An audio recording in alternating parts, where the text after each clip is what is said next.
I think everybody who is in the product ecosystem understands typically the life cycle is somewhere classified into 4 stages. I think 4 is a good number for everything.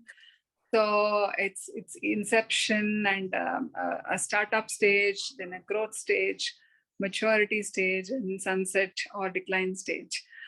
Decline, which results in a sunset outcome, right? So I think these 4 phases. So typically in any life cycle, you want to really accelerate from the inception to growth to maturity very fast. But none of the products want to stay in maturity for too long. They want to be in that incline. If you look at it as a hockey stick, you want to stay on the incline where you're just hitting the plateau on maturity, but you want to continue to grow. That is a place where everyone wants to be. You typically hit the maturity, you bring it back by adding on either new features or entering new adjacencies or expanding the product portfolio. So you continue to look at going back into growth phase. So that is the ideal spot every product wants to be in. Contrary to a lot of people who think that we want to be in mature space. Maturity essentially means you have reached a product market fit, and after some time, you're going to saturate the market. So maturity is not a place where everyone wants to be. It's growth to maturity. That inflection point is where everyone wants to be in.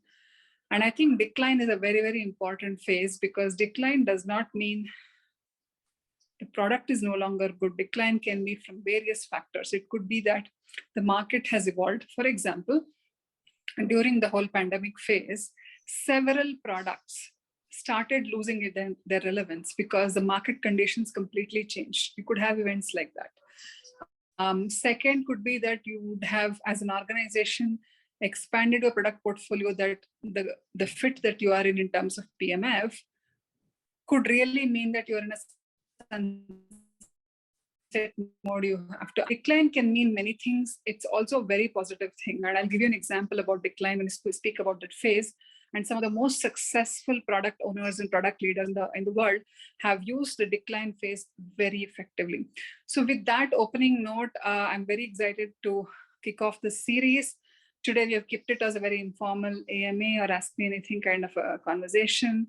I know ISPMA has thoughts on following this up with more deep dives based on the interest they receive. Jyoti, over to you. Let's start with the questions. Thanks, Shalini. So I think thanks for this opening note. So I will just start with the first question, which has come from one of our participants. So what are the best practices which organizations should adopt or shift their priorities as the product traverses to the different stages of its life cycle? So this is the first question, Shalini. Okay. I think it's a very, very broad-based question. Let's try to pick the top spots in each of them. In inception, I think the most what I would say practical advice would be to really get close to identifying a product market fit. That should be the first thing. Whatever you can do to get there, your market testing, your formation of beta groups, you're identifying your features, you're taking it out in terms of an MVP, whatever you do it in a way that your inception phase is as small as possible. You hit the product market fit as soon as possible. To contrary advice, in the inception stage, especially if you're in a startup mode, you will see some what I would call cash burn. But if you're doing it in the right way, where you're looking at long term, the burn is not really burn. It's really an investment in identifying product market fit. So idea is really push fast on getting into product market fit. So that should be the main thing, main goal in the inception phase. And keep pivoting. So don't build too large a team. Don't build all your features. Don't be closed down about what your roadmap should be. Be open about feedback. Talk to as wide a set of audience as possible, because you're still targeting the right personas. So you are in a mode of listening, you're in a mode of experimenting, you're in a mode of continuous testing. So all the practices that aid that, and you're in the mode of continuous market research and user research. So invest a lot of activities and focus in that. So that should be your key focus, and all practices that can aid there would take you to the next stage. So in the growth stage, the focus is on hitting the product market fit and solidifying it. Think of it like cement and concrete. So you're pouring the cement and you want it to be concrete. And how do you do that? You keep on validating your product market fit again and again and again with all use cases in and around that primary use case, identifying the right clients. This is the stage where you start saying some no's, not all yeses, to use cases that may come in the periphery, the edge cases, etc. Because growth stage is not a stage where again you want to go and say yes to everything. You actually are getting into a path where the funnel is narrowing down, you're identifying the right fit, and you're focusing on what are the key personas, what are the key organizations, what are the target B2C or B2B segments that you're hitting, how are you looking at it, and creating a form of reusability. So we have to start understanding whether this use case is applicable to more than one. And you're getting into a stage where you're going to be establishing and investing a lot more activity and functions around what you call as go-to-market, which means that you're putting in a lot more effort on positioning, market management, and if you're a technical product manager, you're focusing on identifying all the features that make the core feature extremely strong, which is, you're identifying on resilience, all your architectural parameters of extensibility, scalability, availability, etc. So you are really hardening and creating that one single set of use cases which really make a difference for you, and start the revenue stream. So anything that aids in these two activities is your important stream in growth. When you hit maturity, typically, I think there is a question which talks about how do you determine when you hit maturity? It's an art and a science, right? Maturity is where you start identifying, are you hitting steady revenue streams? Are you known by your clients for a use case by more than one type of a client? For example, somebody says, let's say an iPhone is known for its usability. It is known for its excellent screen resolution. It is known for its ease of use. So you have 4 or 5 key features, but for the iPhone to hit those 4 or 5 key parameters, it took several years of iterations, right? So I think that's the maturity phase. Once you hit that maturity phase, whether you want to go back to growth or you want to go into decline is an organizational decision. But maturity, I think one of the key practices is, I would say 2 of them. One is continue to focus on defending your core, which means you may be an early mover in the market or you may be following someone. Irrespective, if you have established a market position, continue to, if you have landed somewhere, continue to do land and expand. So expand within that organization, within that sector, focus and again strengthen and be there, defend the core, and make your product as, I would say, strong as possible, that we don't continue to build on it or tweak on it. It starts becoming a model of its own. So which means you start driving the conversation for customers versus customers telling you how the product should be. So you really try driving through a roadmap. So that would be where you're hitting maturity.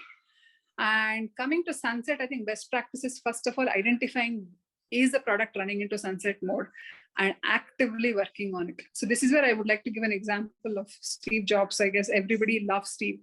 While Steve had his positives and negatives, one of the beautiful things he did, really created product strategy by subtraction. So when he took on Apple, there were 340 plus products.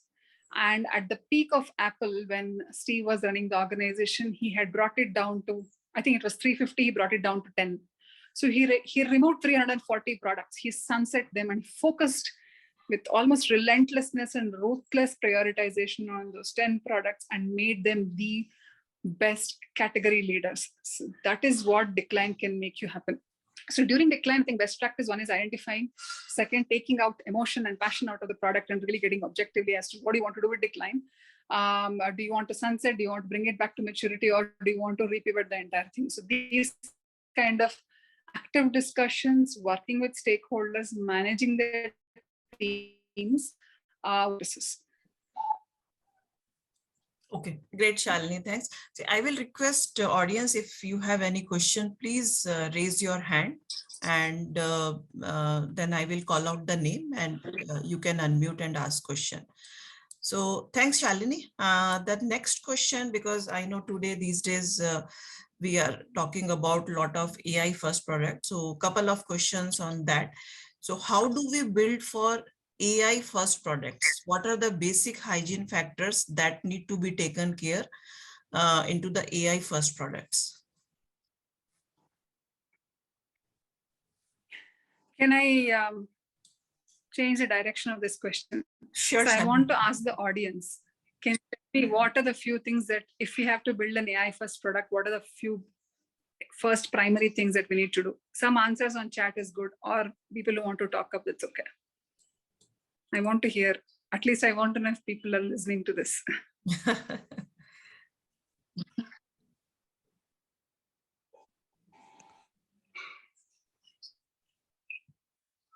We have 10 people, right? So I'm hoping at least we have 2-3 inputs. Anyone would like to give inputs? I think Nagdeep is saying. Okay, Nagadeep says data infrastructure is perfect, Nagdeep. That's the first thing. In fact, data infrastructure includes identifying sources of data, identifying ways to get like clean data, identifying your triad of the team, which is, you have the data science team, you have the data engineering team, and then you have this product management or business application architect kind of a team. How do these three come together to build data products? I think those are the initial elements. So all of that for me comes as data infrastructure. What else?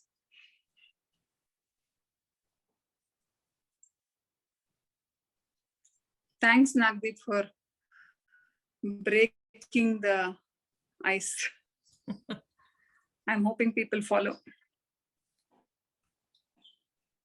Okay, so I'll add one more and then we'll move on to the so apart from that, for anything which is related to AI products, I think a super important aspect within the organization is if the product manager and the product management organization is not able to establish the relevance and importance of having an AI strategy in organization, then they're going to be just hitting a brick wall. So which means that the AI product development is not just going to be a product manager. Let me turn off the video. So AI product management is not just about product management organization. We can't sit in an isolated room and bring out AI-based products and say, okay, organization, go deploy it. AI is probably one of those key functions where if we have to build products, especially within organizations which already have other products in mind, it's a very, very collaborative function. So I think establishing the boundaries and empowerment of what is AI and its strategy would be super important. While this is largely a leadership objective, at a product manager level as well, it's important to start with any AI conversation with your teams by educating them what is the overall possibility, because teaching the art of possible is going to be the biggest function for the product manager. So with that, let's move to the next question. Sure, Shalini. So next question, I think I would say it's more on the business side. So how as a potential PM... Are you able to hear me better, Jyoti? I turned off the video. And I think to me, it's a perfect, even earlier when your video was on. So that's perfect. Okay. Fine. So Shalini, next question, it looks more, I would say, on a business side in the product life cycle. How as a potential PM recruit, one can access that company have enough cash reserve to build and scale products? It's a very good question. So it depends upon what kind of a company it is, right? If it's a public organization, publicly traded organization, cash reserves is something which is publicly available and the organizations have to report them to the regulator on a very, very periodic basis, at least on a quarterly basis. So I think that's the golden source of truth to understand it's not just about cash. Remember, building products is not just about adding in capital. It is also about what else is needed to sustain that product. So is there maturity? Is there discipline? Is there governance structures? Everything set up for running a product. So I think publicly traded has a very, very established infrastructure. When it comes to a VC companies and when you come to PE based companies, private equity again is a slightly different flavor. Again, cash flows, etc., are very, very strongly monitored based on the kind of private equities. And there is, I would say, fairly transparent visibility, at least for good, well-run companies, to identify whether they have the right infrastructure. And the capital structure would be, like I said, one is about investing into building a product. Second is investing into running a product, which includes marketing, sales, and the entire machinery around deploying the product. And when it comes to companies or startups, I think this is where it gets slightly tricky and dicey. And especially when it comes to completely bootstrapped companies, which means, money is from the founder and a few angel investors. There, I think transparency becomes lesser and lesser. So I think identifying what type of an organization it is and how is the overall funding structure for the organization and who are the key stakeholders, I think that understanding itself will give you, I would say,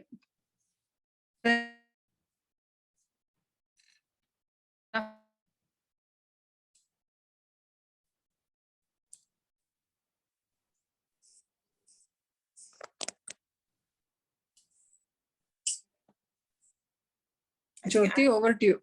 Yeah. Okay. Thanks, Shalini. So again, I will encourage audience, if you have any questions, please feel free to raise your hand. So next question, Shalini, which we have received is, how are B2B and B2C products different in terms of life cycle of products? Okay.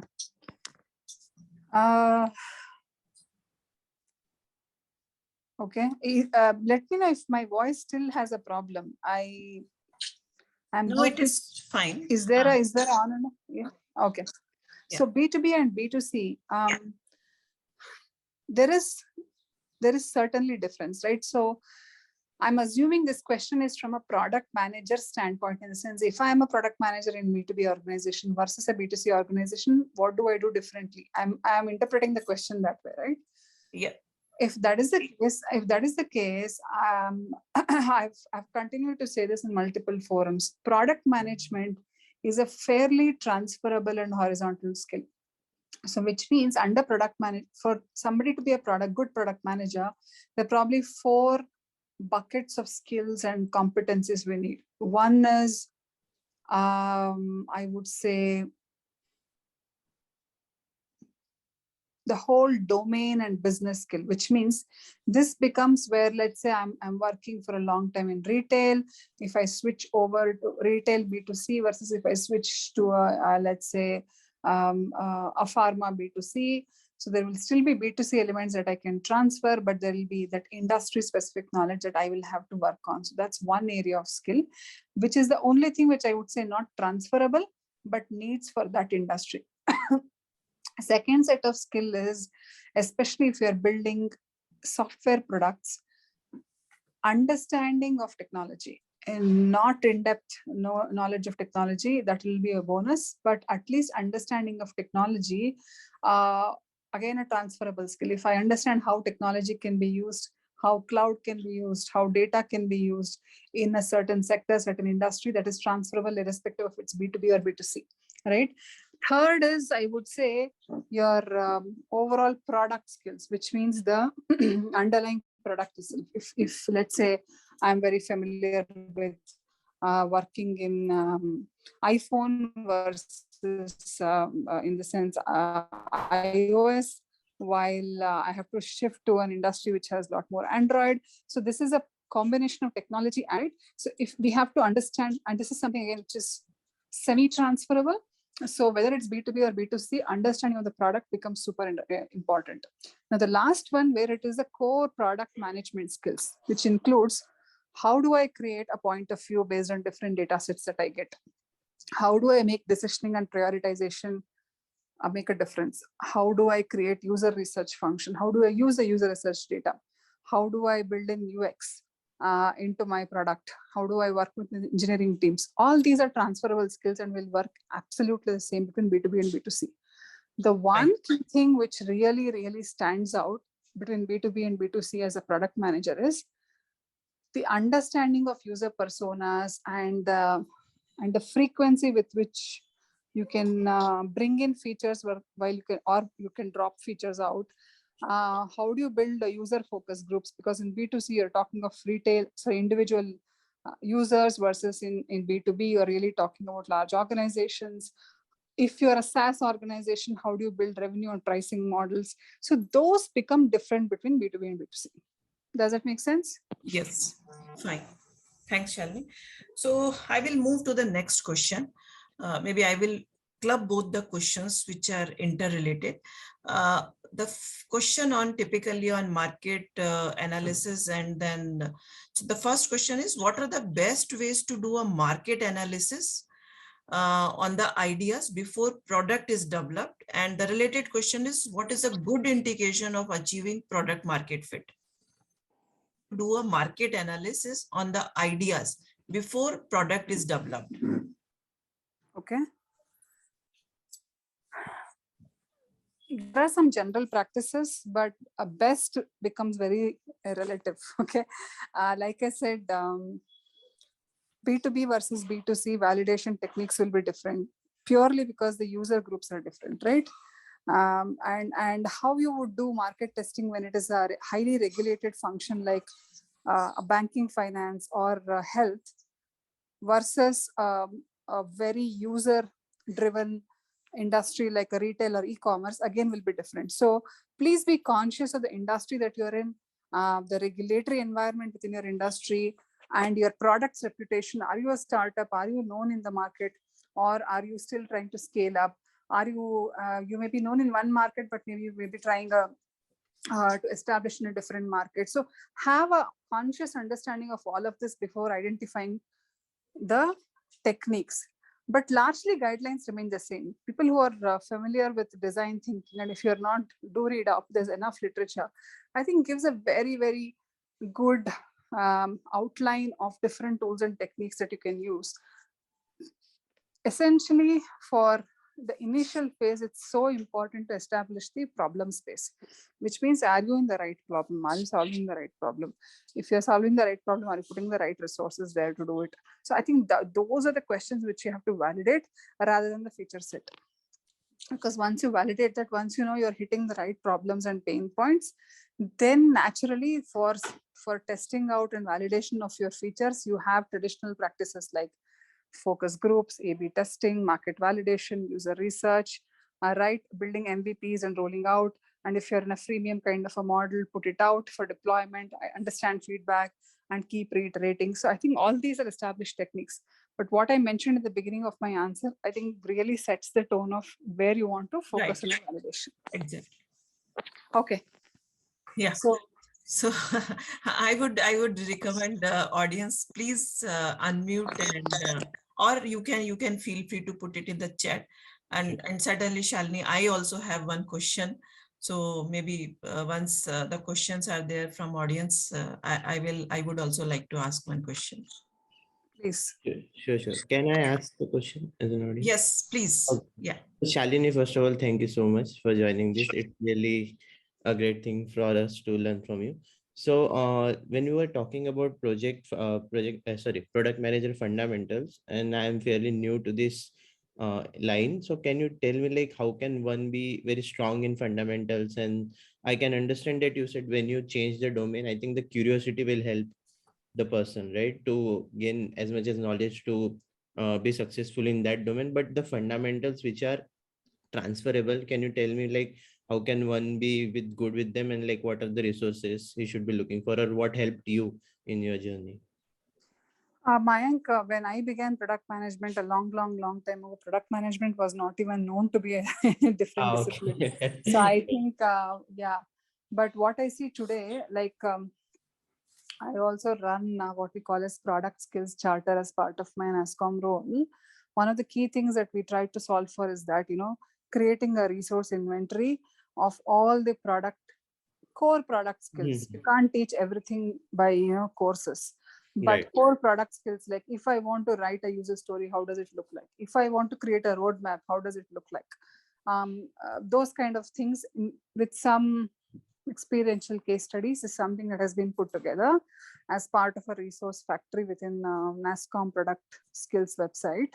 That's one of the sources. I'm not saying that's the only source. There are many sources. But the one thing for you as somebody who is just joining or entering this space to understand is product management is really both an art and science. There are techniques which you can learn, which you should learn in terms of how to do, but it's also really about problem solving.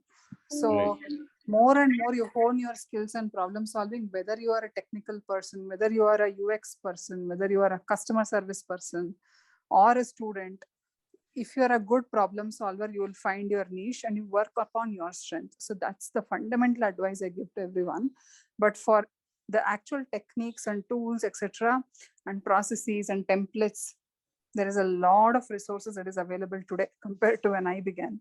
And I told you one of them, which is NASSCOM product skills. And we have begun a course called PM101, which is for entry-level product managers. A lot of it is available as free access to public, and it's also something which is certified by the government, by the Ministry of IT.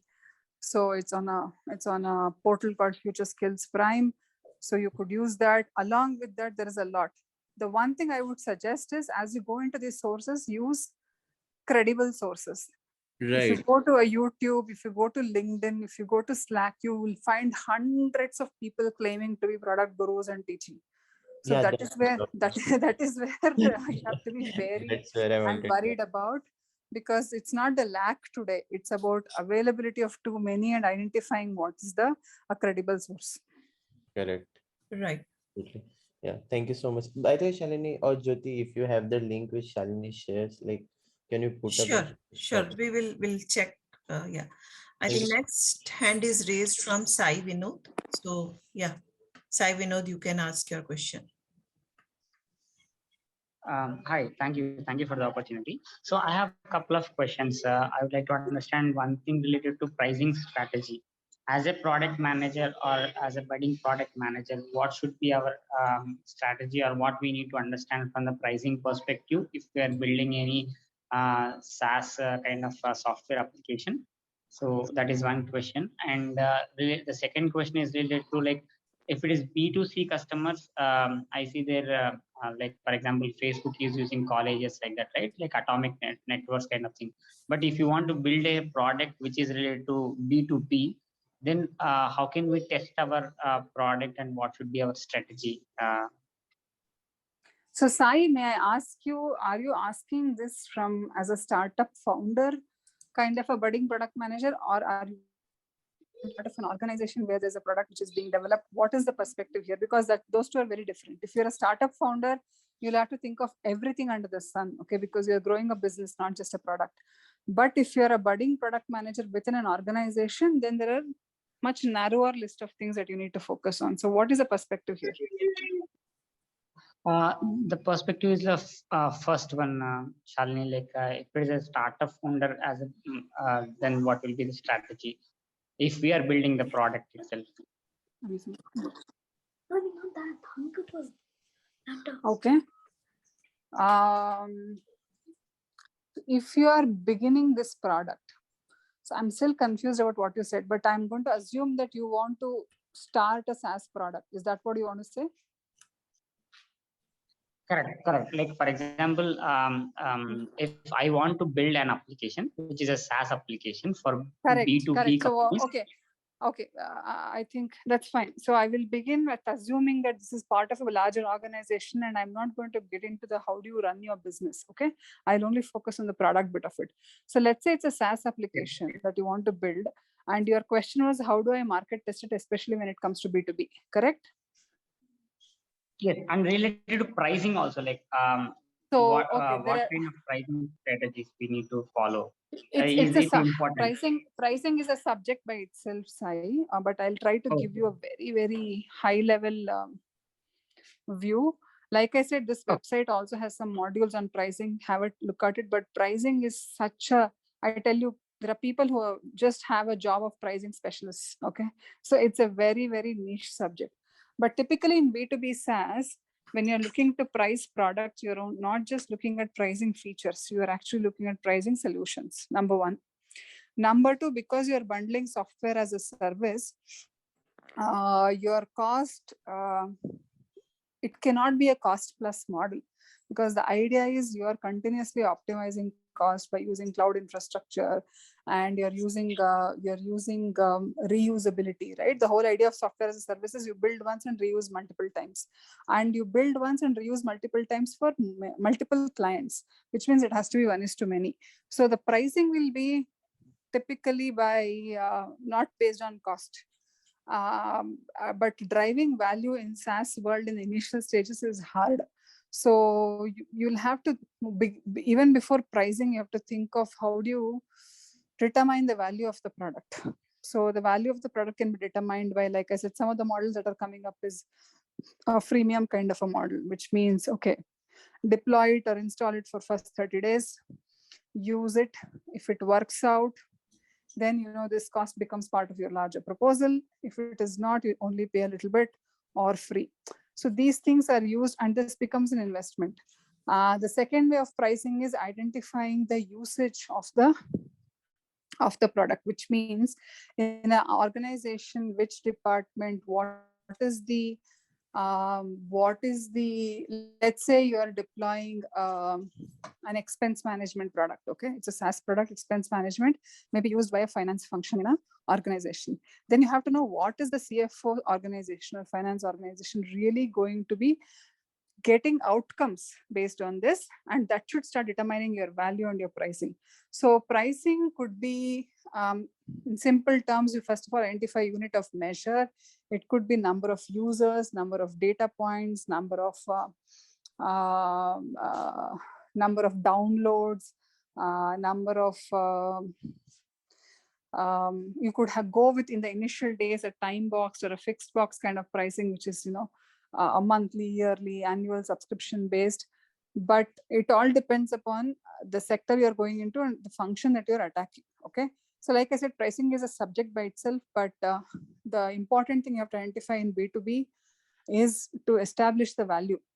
And also remember, in B2B, the more and more you can get sticky, which means once you deploy it, it should become harder for organizations to undeploy. So that is how you should be building your solutions.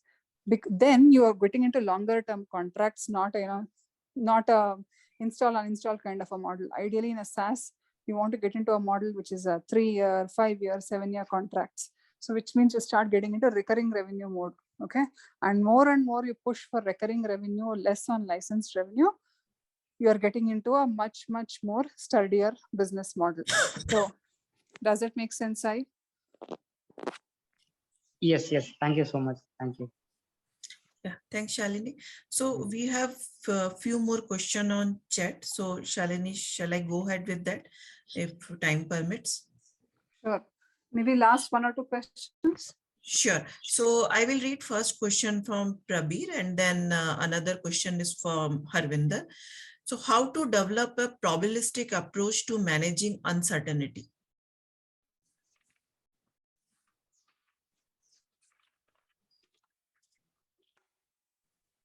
So Prabir, even if you are there, you can unmute and maybe you can ask the question.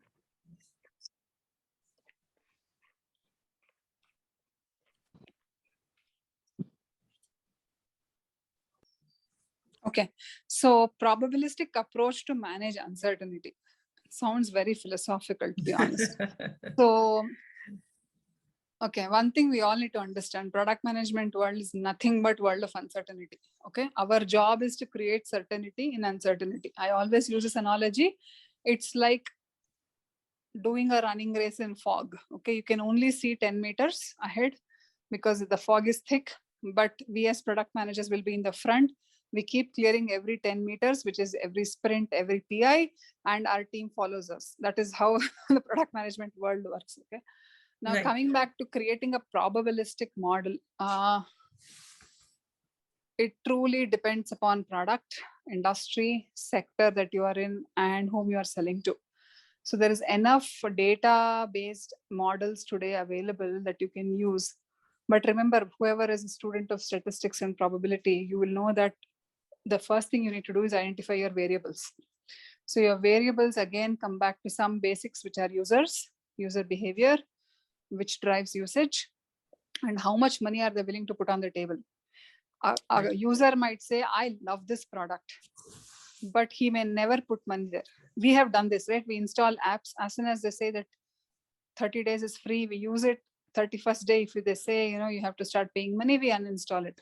That means it's not about how much a product is loved by the user, but it's about how much they're willing to put money on the table.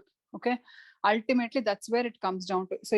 So in the initial days, it's very important. That's why while we give away a lot of things free to validate, we also have to keep determining the value, which means what is the money that the user, or is there any money the user can put in on the table? We can identify how much money later, but at least randomly pick a price point and say, are you able to give me that?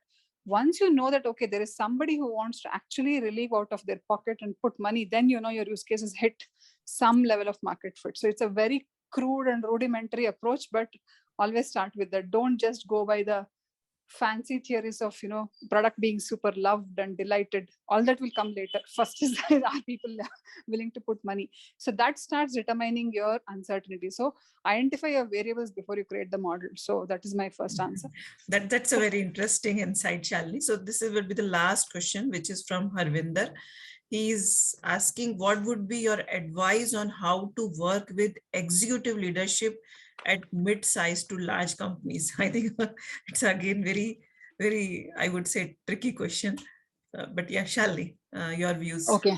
I will put on my hat of an executive, and I'll put on my hat of when I was a younger person trying to talk to an executive and share with you my experiences. Okay.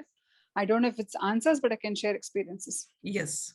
So when I put on my younger Shalini self, right, 2 or 3 things that were continuously that stuck when I was trying to make an impression with my executives and share my story was, number 1, have the initiative and the courage to stand up and talk about my point of view. Even if I knew that I was young, I was probably dumb and I didn't know enough things.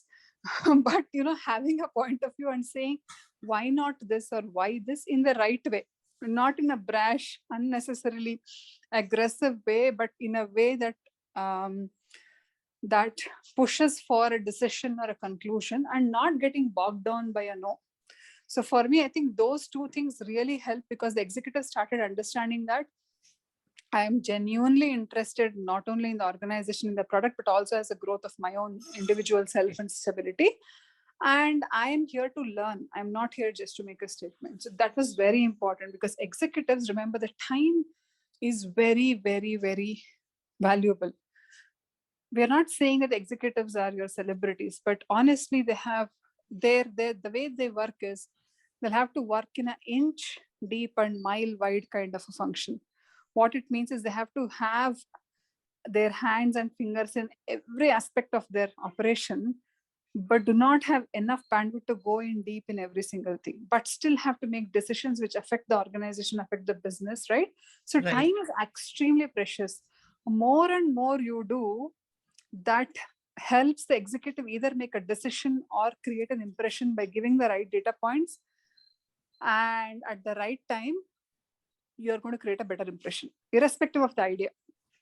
Right. So now if I put on my executive self, people I would love to interact, irrespective of their grades, designations, etc., are people who are generally positive. That's true. There is no problem in people having complaints. We all have that, and we should have that intimacy to talk to our executives about, your problems. But I would not want to just look at somebody who only looks at the negative part of any activity, right? Look at both positive, negative, be rational. It's a skill by itself. So I love such people who think of opportunities, irrespective of what's happening. Okay, pandemic hit. How do I create an opportunity? Okay, today, water is not coming in my office. How do I make something out of it? So exactly. So it's very important that positivity, not false positivity, but in a problem solving way. Second is people with the right kind of energy. Energy does not mean always jump up and down. Energy is about having right energy of taking a team along. So if you say something, it's not just about antagonizing somebody, but actually putting a point of view and taking your team along. So these are aspects that immediately catch an executive's attention. And lastly, if you're putting your any idea or anything forward in front of an executive, keep it crisp. Identify your top 3 or 4 data points. Help the executive make the decision faster by your data points, and be prepared for your conversation. Don't go on the spot. That will help you. That's true. So I think Shalini, it's a very interesting insight from you. So I think now, with interest of time, if you permit, I think we can now wind up the session.